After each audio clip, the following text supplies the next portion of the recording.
r/AskReddit. What is the scariest oh hell no experience you've had?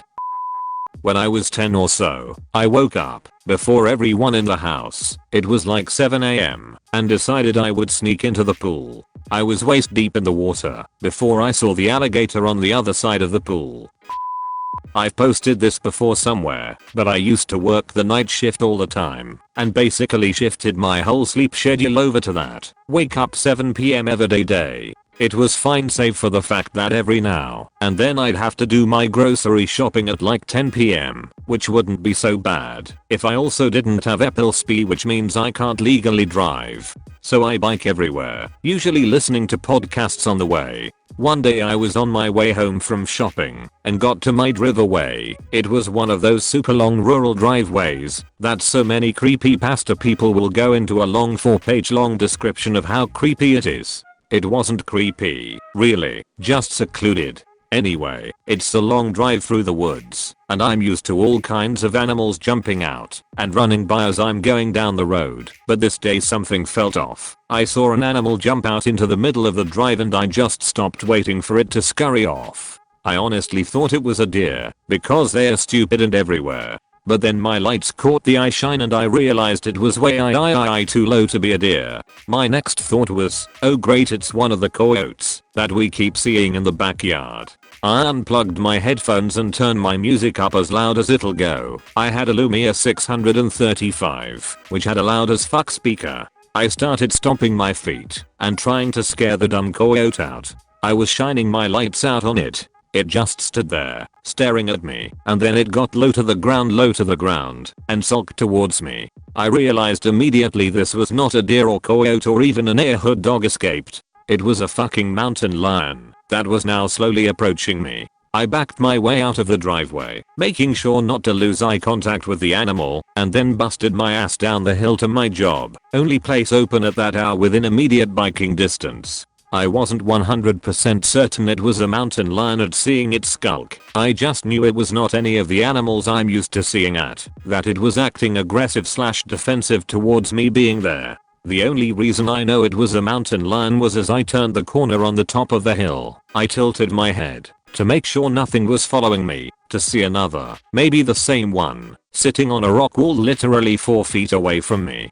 It normally takes me 30 minutes to get to work. It took me only 10 minutes that day. Early one morning I was leaving a hotel and a man followed me to my car. I jumped in quickly and locked the doors as my butt was hitting the seat. He knocked on my window and I let it down only about 2 inches. He tried his best to convince me I dropped a key in the parking lot and should get out and get it. It was a ploy and I knew it. I finally looked him in the eye and said, no, not me. He knew I meant that he wasn't getting me. I wasn't scared, but instead furious. I left before he did and hurried to get onto the interstate. With heavy 5-lane traffic he came flying up behind me and then, right before slamming into me, he darted left between cars, almost causing an accident. I couldn't report him because I left so quickly and didn't get his plate number. I never stayed at that hotel again while traveling that route. Worked at a coffee shop. One of the baristas was cleaning the bathroom. Hear her literally yell, "Yep." She comes to get me, saying I need to take care of a weird looking spider. I love bugs and get kind of excited to catch and release the weird looking spider outside. Walk into the bathroom and it's not a spider, it's a fucking scorpion. This is a story my dad likes to tell about his oh god no moment. Dad's lived in the little village near Bristol, UK, for pretty much all his life. I grew up there too. It's not too far off a main road, and there's a nice pub in the middle of it that's practically a second home to all the locals. One night during the late 80s, Dad and his friends are all down the pub, which is having a lock-in. That main road had recently been closed for resurfacing and all the traffic had been diverted through the village, so there were plenty of new people who'd come in after seeing the pub on their way home. It gets to about midnight. Everyone's a bit merry, and suddenly there's a knock at the door. It's one of the new guys who'd occasionally pop in from outside the village, who's white as a sheet, out of breath and trembling. The landlord invites him in, sits him down, offers him a drink, and asks what on earth happened. I've just run over some poor girl. Everyone in the pub goes all quiet. It's very close-knit round there, even today, and nobody wants to hear that one of his or their friend's kids has just been hit by a car. People start asking him questions. Who did you hit? Is she badly hurt? Where is this? It was on the main road, where they've just had all the roadworks. I don't know who it was, and I can't find her. Checked everywhere. I think she must still be under the car. Now everyone notices that this man hasn't driven here. He's apparently left his car on the main road and run to the pub. Panic does odd things to people, I guess. Pretty quickly, everyone realizes someone's going to need to go and check the accident site while the landlord calls the emergency services. No mobile phones back then. So about a half dozen people head out to where the roadworks were. There's the car, headlights on and driver's side door still open, sat in the road at the end of some very long tire marks. No anti-lock brakes then either. The locals check the verges up and down the road. No girl lying there. No girl lying in the road. They look under the car. Nothing. Someone points out that the car's pristine too. Doesn't look like it's hit anything at all. They take the car back to the pub and let the driver know he hasn't run anyone over. But I saw her and heard her hit the car. Someone asked how fast he was going to cause that big skid mark, and he looked ashamed before saying 70, I think, maybe 80. That's double the speed limit. Eventually everyone chalks it up to him being tired. He gets to spend the night in the pub, and it all quietens down. 2 weeks later, it happens again to someone else, a driver insisting they hit a girl late at night on the main road, but no sign of an accident at all. A month later, it happens again.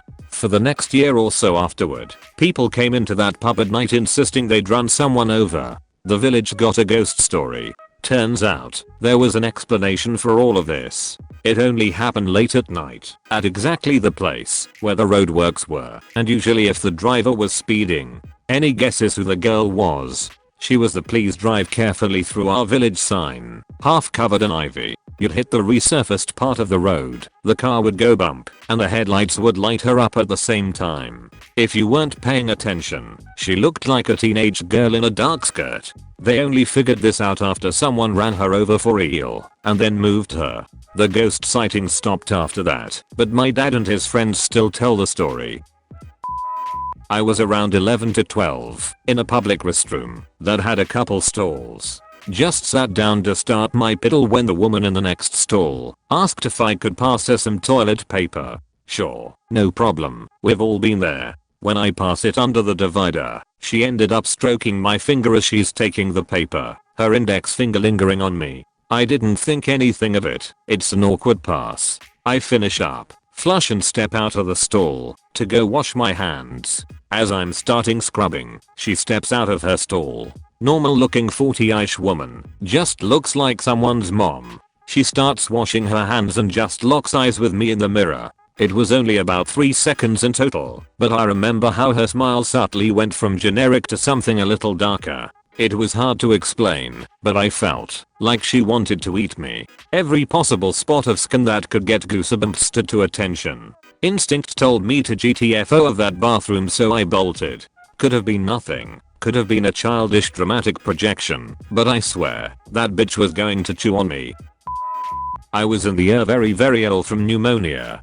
Think 4 staff in the cubicle with me the entire time for about an hour, while they diagnosed what was wrong with me. I originally went to urgent care and sat in the waiting room for 45 minutes, and the moment they triaged me, they sent me to the ER. Anyway, after about an hour and a maximum of 10 people in working on me at once, I had an fourth in each arm and everyone left. I was completely alone, still going in and out of consciousness because of low O2 Saturday. Whoops, turns out I'm allergic to one of the antibiotics. By the time I noticed, my hands and wrists were too swollen to hit the call nurse button, and so I was just flailing my sausage arms at the equipment as hard as I could, not very, until someone came to check on me. It took the staff maybe 30s to figure out what was wrong with me once they came in, but it was some of the longest 30s of my life, because I couldn't communicate with them, and I had come out of the frying pan and into the fire. At least I knew it was anaphylaxis and wasn't just suddenly dying from.